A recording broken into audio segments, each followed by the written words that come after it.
Good morning, trainers! Welcome to my latest video series. This is going to be a Pokemon Emerald Nuzlocke challenge. After off-screen doing a Nuzlocke challenge on the much easier Brilliant Diamond Shining Pearl with my ultimate Poke rival Jace Disgrace, we'll talk about him later, but I decided I'd have to step up the difficulty a notch and try it on one of the old school games, because it's just far too easy with the XP share in the newer ones. So we're going to jump into the Hoenn region this time, in the Game Boy Advance era, Gen 3, and see what we can cook up and see if we can get to a win. As of recording this video, I've only got as far as you can see by the end of this video, so I've got no fucking clue if we're going to make this or not, but let's stick around and find out. Now, if none of you have heard of a Nuzlocke challenge before, it's a custom set of rules that you can apply to any Pokemon game. It steps up the difficulty significantly.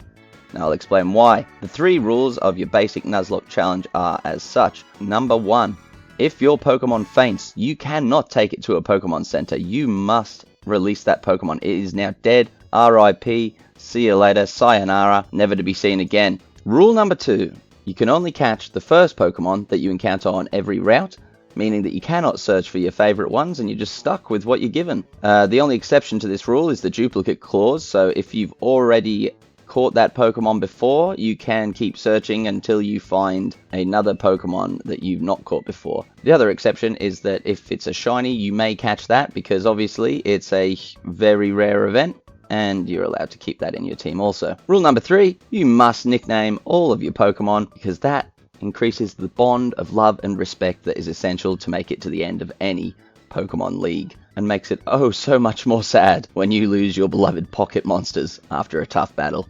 Alright, with all that said, let's jump in and see how we go trying to get to the Pokemon League and defeat them in the Hoenn region. So, first things first, I had to name my character Captain, get in the truck, and head to my new hometown of Little Roots. Then I had to set my clock, because obviously there's no internet back in the days of Emerald to do that. And then spin the spinny wheel to see who I'd start with. Fuck, please don't be Trico, please don't be Trico. Yes, Torchic! Come on baby, fuck yeah, fire type, let's go.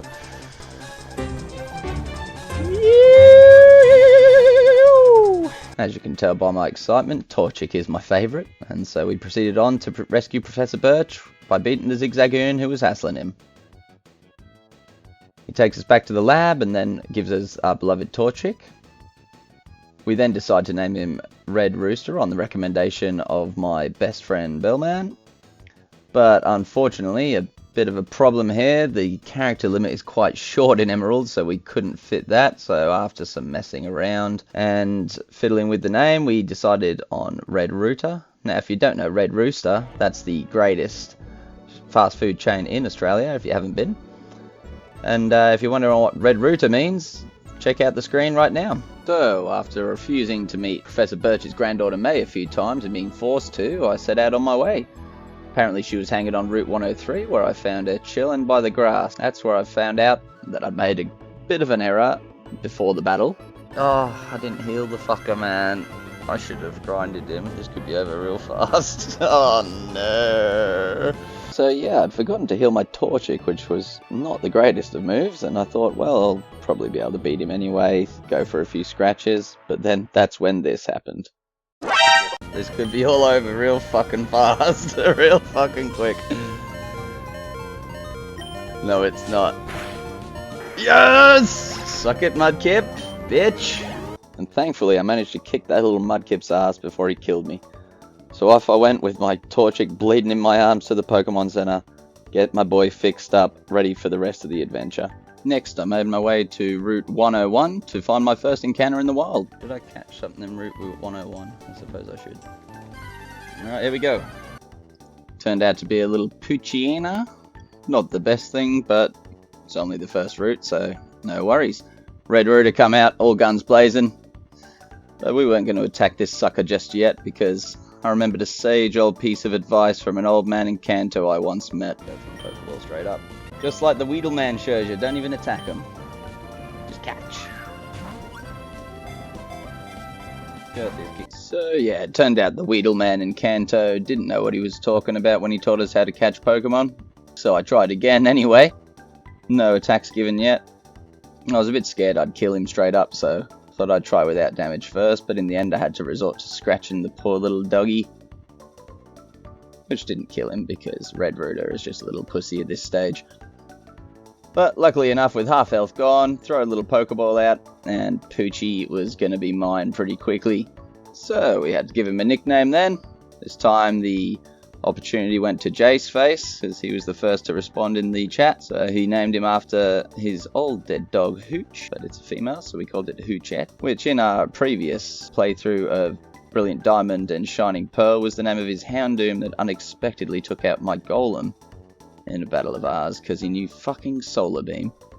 So next I made my way up to Route 103, because I knew it was nearby, get another encounter, and look who it is, my all-time favourite Pokemon, Wingull. This guy would become one of my precious, precious team members, who I love dearly, and despite him having Water Gun, I was able to scratch him enough down that I could throw Pokeballs at him. Didn't make the same mistake as last time, throwing when he had full health. Let's see how we go. Little potion. Doesn't hurt. You don't want to get those crits in a Nuzlocke challenge. That could be a game ender at this point. I didn't fancy going through the storyline with Poochyena to help me. So, once again, quite easy catch. Throw a ball, got my Wingull, and again it was down to nicknaming time. So this Wingull would soon become known as Wingull! Continuing our catching spree, we moved up onto 102 to have a look what we could find there, and we stumbled upon a Wurmple.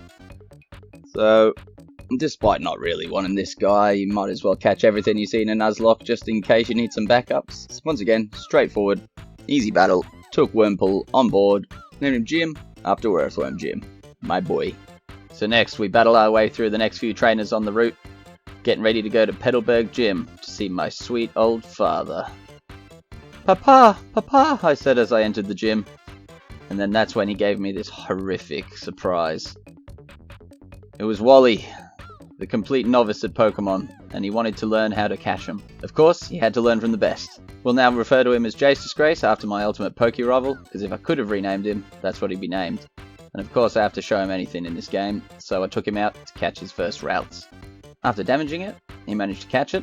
Jace Disgrace was sent on his first steps to becoming the ultimate shit trainer that he was always destined to be. Even after that, Papa informed me that I wasn't strong enough to face him, that I'd have to go to Rustboro City in search of Roxanne the gym leader. This led to the next route, 104, where I was able to get my next encounter with a wild Pokemon where I could catch it. So this time it was a Tailo. Our new team captain, Wingull, made short work of him, getting ready to throw the Pokeball, and first go baby, he was in the bag. As he was going to evolve into a Swellow later, I named him after my bestie Bellman, and his name was Bello. Next thing up, make my way through Petalburg Woods. I beat the beauty out the front, and then made my way into the Dark Forest. Here again, we get our next catching opportunity, and it was Slackoth. So I've never really trained Slackoth, because I'm not a big fan of the ability where he loafs around every second turn. It really depowers him, but since I can't really choose in this, I decided to go for it anyway. So after a bit of a battle, we caught him, and of course, we had to name him. Alright then, Slackon it is. Yep. After that, we find this man who's mysteriously looking for shrooms everywhere in this forest. What are you up to, you sneaky bastard? Out of nowhere, Team Aqua comes out and ambushes us. The Mega Tripper hid behind my back, and I was forced to defend him from Team Aqua. Now, like most teams in other games, this guy was an absolute fucking waste of oxygen. He didn't even warrant a name, only known as Grunt. Wingull wasted his Poochyena with relative ease, and next, it was time to grind our way to Rustboro City Gym. I exited the forest, and then headed on to Route 104, where I could find the next stream of trainers to destroy. I'm not going to bore you with all the battles, so we'll just watch a little montage of them getting the shit kicked out of them. We had a rich boy. We had a lass. We had twins. Fishermen. And I wasted them all. And here I had to grind up Red Rooter a few levels to get him ready for the first gym. I wanted him to evolve and learn that double kick, which after about 100 battles we managed to get there. Ooh, it's time.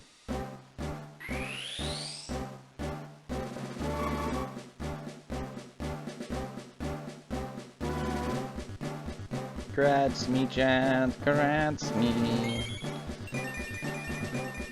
Red Ruta has evolved. Fuck yeah. You've always got to have that volume on for the evolution.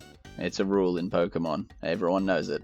So, as predicted, he then learned Double Kick, which was perfect, as that's what I needed to take out these rock Pokemon. Next, I had to rummage through my bag, having a look at what berries I had so I could equip them to my Pokemon ready for the gym. As you can see, by this stage, we got a full roster. So, in we went to take on the gym challenge. Alright, so our first trainer that we had up was old youngster Josh. He obviously led with his only Geodude, and, go! He was able to take him out real swift, and that was the first guy down. By this stage, I was pretty confident that I got this gym hook, line, and stinker. Now, these next two, I could have approached them separately, but fuck that, that's for pussies. Let's take them both at once, double battle, baby!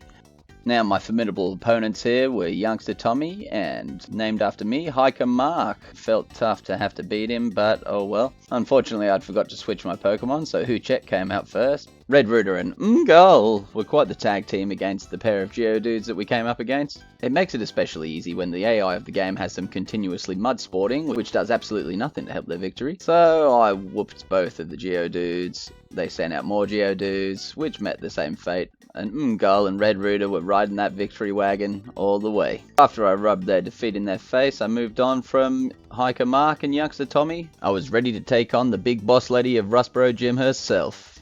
Roxanne! Right, so when we go, it's getting serious. The first gym battle of this Nuzlocke challenge. El Capitano versus leader Roxanne. So Roxanne leads with a Geodude, and team captain Mgull made mincemeat out of him. So she switches up tactic by sending in a Geodude. It's getting all too easy for Mgull at this stage. He's taken out two by himself. He is absolutely cruising by on those sea breezes of victory while he waits to face the big dog. Nose pass. So out he came, and I decided to lead with the water gun obviously. But to my displeasure, it did not do half damage as I wanted, so nose pass quite a bulky boy. So he hardened, no real trouble there because I'm using special attack moves. So another water gun, see if we can crit him. Unfortunately not. But this is where the unthinkable happens. This could be all over for Mgull. Oh, fuck.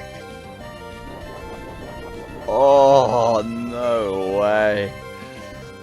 As you can probably tell, pretty rattled by that fucking rock tomb there. Did not want to be losing Mgull this early on in the game, especially when he was my favourite team captain of all time. So I made a quick shufty around the team, and don't know why I deliberated, but send in Red Rooter to finish the job. So out he came, Red Rooter raring to go. He was not happy that his boy Mgull had been attacked in such a vicious manner. Rock Tomb, no problem. Rock weakness is negated by Red Rooter's type matchup, of course, fighting and fire. He then tried to stop me escaping with the block. No worries, I'm not looking to get away, mate. I'm looking to fucking kill you. Down he goes, a little double kick. That's why we leveled him up. That's why we evolved him. Who knows what would have happened if I hadn't. Mgull, rightfully so, leveled up. Red Rooter got his victory. And Roxanne had to bow down and kiss my balls. She gave me the stone badge while sucking on my stones. There it is, on my trainer card, displayed proudly. And with that, I left the gym, ready to continue my adventure. But wait, what's this? Those pesky Team Aqua bandits at it again. Is this guy still high on shrooms? Who knows, you're gonna have to stick around and catch the next episode. So, I went to the Pokemon Center, healed up all my team, gave them all a pat on the back, mainly the only two that I use, and went to save the game. So if you want to find out what happens next, if I'm going to make it, feel free to tune in to episode 2. If you have made it this far, guys, thank you very much for watching. Don't forget to like, subscribe, and comment. Help me get a little boost in the algorithm. And yeah, I'll catch you all next time.